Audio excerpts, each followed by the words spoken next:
Sir నమస్కారం sir. నమస్తే. Sir 'Vetrimaaran' గారి డైరెక్షన్‌లో 'విడుదల' అనే ఒక సినిమా అప్పుడొచ్చింది. సూపర్ హిట్ అయిపోయింది. విజయ్ సేతుపతి గారు యాక్ట్ చేశారు. సో, ఆయన ఇప్పుడు మళ్ళీ 'విడుదల 2'తో మన ముందుకొచ్చేసారు. మామూలుగా 'వెట్రిమారన్' గారి సినిమాలంటే ఒక ఎక్స్‌పెక్టేషన్స్ ఉంటాయి. అంటే మూలాల్లోకి వెళ్లి మరి ఆయన స్టోరీస్ రాయడం, ఆ తరహా సినిమాలు తీయడం, రస్టిక్‌గా ఉండడం చూస్తూ ఉంటాం. మరి 'విడుదల' తర్వాతొచ్చిన ఈ 'విడుదల 2' సీక్వెల్స్ ఎలా అనిపించింది మీకు? మీ అభిప్రాయం ఏంటి సార్ ఈ సినిమా పైన? అంటే నక్సలైట్ ఉద్యమం మీద ఒక రివ్యూ హ్మ్. పిటిషన్ దాఖలు చేశాడు ఆయన ప్రజా కోర్టులో. ఓకే. 'విడుదల 2' అనే సినిమాతో తమిళనాడులో నాకు తెలిసి ధర్మపురి జిల్లాలో కొన్ని రైతాంగ పోరాటాలు జరిగినాయి. ఓకే. ఈ రైతాంగ పోరాటాల నేపథ్యము, ఆ బ్యాక్‌డ్రాప్‌లో సినిమా కథ నడుస్తుంది. అయితే చాలా రెఫరెన్సులు కనిపిస్తాయి సినిమాలో. చాలా క్యారెక్టర్స్, రియల్ క్యారెక్టర్స్ కనిపిస్తాయి సినిమాలో. అది కొండపల్లి సీతారామయ్య గారు కావచ్చు, లేకపోతే వెంపటాపు సత్యం గారు కావచ్చు, కేజీ సత్యమూర్తి కావచ్చు. ఈ వీళ్ళందరినీ కలిపి అంటే చారు మజుందార్ క్యారెక్టర్ దగ్గర నుంచి మొదలు పెడితే వీటన్నిటినీ కలిపి ఒక క్యారెక్టర్లో మిక్స్ చేసి ఇంకొక క్యారెక్టర్ని మితవాద కమ్యూనిస్ట్గా ఇంకో క్యారెక్టర్ని రిప్రజెంట్ చేసుకుని హ్మ్. ఒక రకంగా భారతదేశంలో వామపక్ష ఉద్యమాల పురోగతి ఎలా నడిచింది అనే దాని మీద సినిమా డిపెండ్ అయి నడుస్తుంది. అవును. అంటే 90లకు ముందు జరిగినటువంటి రైతాంగ పోరాటాలు, వాటి నేపథ్యం, అలాగే పేదలు ఇళ్ల స్థలాల కోసం జరిపేటువంటి అర్బన్ ఏరియాల్లో జరిపేటువంటి భూ ఆక్రమణలు, ఇలా నడుస్తుంది సినిమా. దీన్ని స్టేట్ ఎలా అణిచివేస్తుంది, ప్రజల ఆకాంక్షల మేరకు జరుగుతున్నటువంటి పోరాటాలని స్టేట్ ఎలా హ్యాండిల్ చేస్తుంది అనేది కూడా బాగా చూపించగలిగాడు వెట్రిమారన్. అంటే ఆ ఏరియాలో చాలా స్టడీ చేశాడు తను. ఈ ప్రాసెస్లో ఎక్కడి దాకా వెళ్ళాడంటే, అంటే కమ్యూనిస్ట్ పార్టీలో వచ్చిన చీలికలు, మార్క్సిజానికి సాయుధ పోరాటం అనేది గుండెకాయ. దాన్ని వదిలిపెట్టేసి మితవాదం వైపు వెళ్ళిపోయినటువంటి ఆలోచనలని వదిలిపెట్టి అక్కడి నుంచి బయటకు వచ్చి సాయుధ పోరాట నినాదంతో చారు మజుందార్ మొదలుపెట్టినటువంటి ఒక ఇది అంటే ఒక రైతాంగ ఉద్యమం, నక్సల్బరీలో మొదలైనటువంటి ఒక రైతాంగ ఉద్యమం. ఆ వెలుగులో ప్రయాణం చేసేవాడిని నక్సలైట్ అంటారు. నక్సల్బరీ వెలుగులో ప్రయాణం చేసేవాడిని నక్సలైట్ అంటారు. ఆ క్యారెక్టర్ ఈ సినిమాలో ఆ మలుపు చూపించాడు. ఎందుకు స్ప్లిట్ అయింది అంటే సిపిఎం నుంచి ఎలా ఎంఎల్ పార్టీ డిఫరై బయటకు వచ్చింది అనేది చూపిస్తూ ప్రస్తుత సమాజాన్ని కూడా మాట్లాడతాడు. అంటే మార్కెట్ ఎకానమీలోకి వచ్చేసాం మనం. మార్కెట్ ఎకానమీలోకి వచ్చిన తర్వాత ప్రతిదీ సరుకుగా మారిపోతోంది. ఈ సరుకుగా మారిపోతున్నటువంటి పరిస్థితులు, అలాగే పాత సమాజంలో అనుసరించినటువంటి వ్యూహము, ఎత్తుగడలే ఇప్పుడు కూడా చేయాలా, ఇప్పుడు కూడా అవే అమలు చేయాలా? నిజానికి సాయుధ పోరాటం, అడవుల్లో దళాలు ఇవన్నీ నిర్వహించాల్సినటువంటి పరిస్థితులు ఇప్పుడున్నాయా? పబ్లిక్ ప్రాబ్లమ్స్ మారిపోయినాయి, సమాజం మారిపోయింది. ఈ మారిన సమాజంలో మారని వ్యూహాలతో ఏవైనా వ్యవహరిస్తున్నామా అనే ఒక అంటే తమని తాము ఒక రకంగా సెల్ఫ్ క్రిటిసిజం అంటారు దీన్ని. ఆత్మవిమర్శల ధోరణిలో ఉండేటువంటి ఒక క్యారెక్టర్ కనిపిస్తుంది సినిమాలో. హ్మ్. దాన్ని వెట్రిమారన్ వాంటెడ్గానే డిజైన్ చేశాడు. డిజైన్ చేసి రెండు వైపులా జరిగినటువంటి అంటే స్టేట్ నుంచి జరుగుతున్నటువంటి దారుణాలు, అలాగే ఉద్యమం నుంచి జరుగుతున్నటువంటి లోపాలు, వాటి మీద కూడా చర్చ నడిపాడు నిర్మోహమాటంగా. ఓకే. ఉద్యమ లోపాలని చర్చించాడు. రాజ్యం చేస్తున్నటువంటి దుర్మార్గాల గురించి బలంగా మాట్లాడాడు. అలాగే రాజ్యంలో భాగమైపోయినటువంటి పోలీస్ ఆఫీసర్స్ వాళ్ళు ఎంత క్రూయల్గా ఆలోచిస్తారు అనే దాన్ని కూడా చాలా బాగా పోర్ట్రేట్ చేశాడు.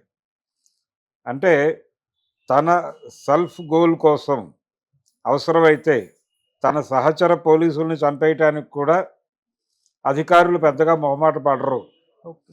అనే తరహా సన్నివేశాల కల్పన కూడా ఉంది ఈ సినిమాలో. ఈ విధంగా ఉద్యమము అంటే భారతీయ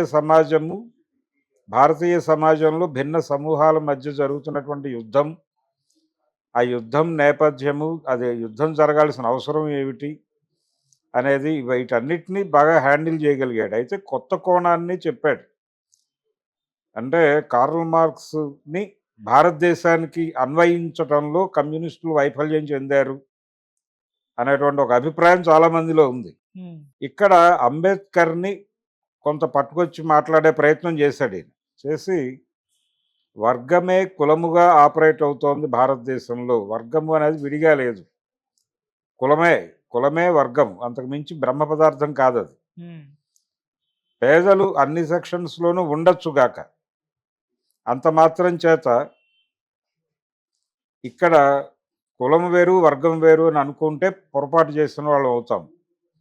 కులమే వర్గము అనే స్పృహతో గనక ఉద్యమం ముందుకెళ్తే అదొక ప్రాపర్ డైరెక్షన్‌లో వెళ్ళేటువంటి అవకాశం ఉంటుంది అనేది కూడా కొంతవరకు ఈ సినిమా ద్వారా చెప్పే ప్రయత్నం చేశాడు వెట్రిమారన్. దానికి ప్రధానంగా అతను తమిళ రాజకీయాలు, తమిళ సినిమా ప్రభావం ఇవన్నీ ఉన్నాయి అక్కడ. ద్రవిడ ఉద్యమాల ప్రభావం, దళిత ఉద్యమాల ప్రభావం ఉండటం వలన వీళ్ళు క్యాస్ట్ క్వశ్చన్ని చాలా కాలంగా మాట్లాడుతున్నారు వాళ్ళ సినిమాల్లో. అదొక యాంగిల్ తీసుకున్నాడు ఆయన. అది తీసుకోవడం కొంత సినిమాకు ఒక పరిపూర్ణతను తీసుకొచ్చింది. అలాగే సాయుధ పోరాటము అనేది ఈ రోజున కూడా అదే నినాదంతో వెళ్ళాల్సినటువంటి అవసరం ఉందా అనే ఒక రివ్యూ చేస్తాడు ఓకే. చివరిలో. అంటే ఈయన వెంపటాపు సత్యంగా చూపించేటువంటి క్యారెక్టరు చాలామంది నక్సలైట్ నాయకుల పోలికలతో ఒక క్యారెక్టర్ని డిజైన్ చేశాడు ఆయన. ఆ డిజైన్ చేసినటువంటి పెరుమాళ్ళు అనేటువంటి క్యారెక్టరు ఆత్మ సంఘర్షణలో పడుతుంది.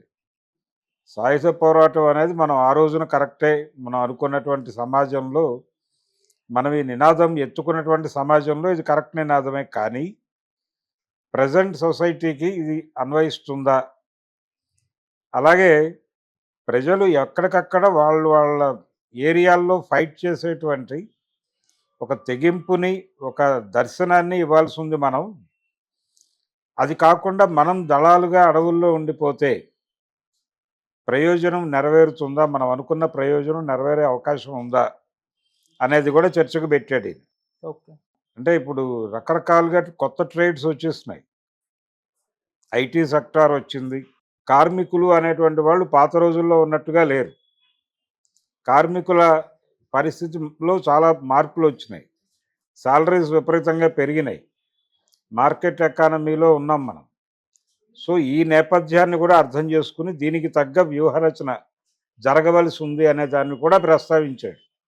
ఇది కామన్ ఆడియన్స్కి ఏ మేరకు పెడుతుంది అనేది పక్కన పెడితే, కొంచెం ఈ ఉద్యమాలతో పరిచయాలు ఉన్నటువంటి వాళ్ళకి మాత్రం చాలా విస్తృతమైన చర్చ చేశాడు వెట్రిమారన్ అని అనిపిస్తుంది. సైద్ధాంతిక చర్చ చాలా ఉంది ఈ సినిమాలో. ఓకే. నిజానికి ఇది ఒక రకంగా పునాది ఆంధ్రప్రదేశ్, దీనికి ఉమ్మడి ఆంధ్రప్రదేశ్. ఈయన ప్రతి సినిమా కథకి రూట్స్ ఇక్కడే కనిపిస్తాయి. కానీ మన దగ్గర అలాంటి సినిమాలు రావు. అక్కడ వాళ్ళకి ధర్మపురి పోరాటము, ఇంకో కొన్ని పోరాటాలు ఉన్నాయి తప్ప, అది కూడా ఇక్కడి నుంచి వెళ్ళినటువంటి నాయకత్వం మొదలుపెట్టి చేసినటువంటిదే. అది కూడా పీపుల్స్ వార్ పార్టీ నాయకత్వంలో జరిగినటువంటి ఉద్యమమే ధర్మపురి కూడా. కాబట్టి ఆయన గతంలో చేసినటువంటి కారంచేడు, చుండూరు రెఫరెన్సులు ఇవన్నీ కనిపిస్తాయి వెట్రిమారన్ సినిమాల్లో. ఓకే. అలాగే ఈ సినిమాలో కూడా ఒక రకంగా ఉమ్మడి ఆంధ్రప్రదేశ్లో నక్సల్బరీ పోరాటము, అలాగే నక్సలైట్ పార్టీల్లో వచ్చినటువంటి చీలికలు, అది ఎంఎల్ పార్టీగా ఆవిర్భవించటం, ఎంఎల్ పార్టీ నుంచి మళ్ళీ స్ప్లిట్ అయి సిఓసిగా ఏర్పడటం, సిఓసి పీపుల్స్ వార్గా ఏర్పడటం, పీపుల్స్ వార్ మావోయిస్ట్ పార్టీగా అవతరించడం, ఈ పరిణామ క్రమం అంతా ఏదో మేరకు చెప్పే ప్రయత్నం చేశాడు. అలా ఇది ఆంధ్రప్రదేశ్లో నక్సలైట్ రాజకీయాలతో కొంచెం పరిచయం ఉన్న వాళ్ళకి సినిమా మంచి ప్రయత్నం చేశాడు అని అనిపిస్తుంది. ఓకే. రెండోది, ఇది కేవలం నినాదప్రాయ సినిమా కాదు. అంటే విప్లవ సినిమా అనగానే మనకు నారాయణమూర్తి గారు కనిపిస్తాడు. ఇందులో ఒక ఇంటలెక్చువల్ డిబేట్ ఉంది. సాయుధ పోరాటము అనేది ప్రస్తుత సమాజంలో ఎలా రిలవెంటు, దానిలో ఏదైనా మార్పులకి అవకాశం ఉందా, మార్పులు చేస్తే ఎలా చేయాలి, ప్రజలలో పోరాటశీలతని నిలబెట్టడానికి, అంటే ప్రతి సెక్టార్లోనూ పోరాటశీలతను నిలబెట్టడానికి మనం ఏం చేయాలి, దాని మీద ఫోకస్ చేయాల్సిన అవసరం ఉంది ఈ ఆర్మ్డ్ స్ట్రగుల్ కంటే కూడా అని కంక్లూడ్ చేస్తాడు సినిమాని. ఓకే.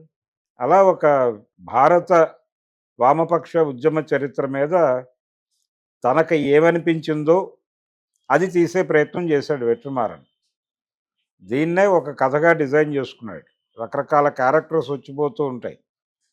అలాగే భూస్వాముల్లో వచ్చినటువంటి మార్పులు, పారిశ్రామికవేత్తల్లో వచ్చినటువంటి మార్పులు, వీళ్ళందరూ కూడా దళారులుగా మారిపోయినటువంటి కండిషను, స్టేట్లో వచ్చినటువంటి మార్పులు, రాజ్యంలో వచ్చిన మార్పులు, రాజ్యం తాలూకా అణిచివేతలో వచ్చిన మార్పులు, ఇవన్నీ చాలా విస్తృతంగా స్టడీ చేశాడు అతను. ఆ స్టడీ చేసినటువంటి ఇదంతా కనిపిస్తుంది సినిమాలో. కొంచెం ఎక్కువ చర్చ నడుస్తోంది అనిపిస్తుంది కానీ ఇంట్రెస్టింగ్గానే ఉంది సినిమా విడుదల 2. ఓకే. రెండోది, ఈ సినిమాకి అడ్వాంటేజ్ ఏంటంటే పార్ట్ 1 ఓటీటీలో రన్ అవుతోంది. అది చూసిన వాళ్ళు ఇమ్మీడియట్గా ఈ సినిమా కోసం థియేటర్కి వచ్చే ఛాన్స్ ఉంది. ఓకే. అందుకని టైమ్లీ రిలీజ్ పెట్టుకున్నాడు ఆయన. ఓటీటీలో అది పికప్ అయింది బాగానే. సో ఆ ఆడియన్స్ని థియేటర్కి రప్పించే ప్రయత్నం ఈ విడుదల 2 ఇప్పుడు రిలీజ్ చేయటం వెనకాల ప్రోగ్రామ్ వర్కౌట్ అయ్యే పరిస్థితి అయితే కనిపిస్తోంది. ఓకే. తెలుగులో ఇలాంటి తరహా సినిమాలు తీయటం అనేది ఎందుకు చేత కావడం లేదు అనేది ఒకసారి రివ్యూ చేసుకోవాల్సిన అవసరం అయితే ఉంది. ఆర్టిస్టులు కూడా విజయ్ సేతుపతి, సూరి వీళ్ళందరూ చాలా బాగా పెర్ఫామ్ చేశారు. ఒక మంచి సినిమా. రేటింగ్ ఇవ్వండి సార్. దానికి కూడా నేను 2.5 ఇస్తాను out of 5. Thank you so much. Thank you.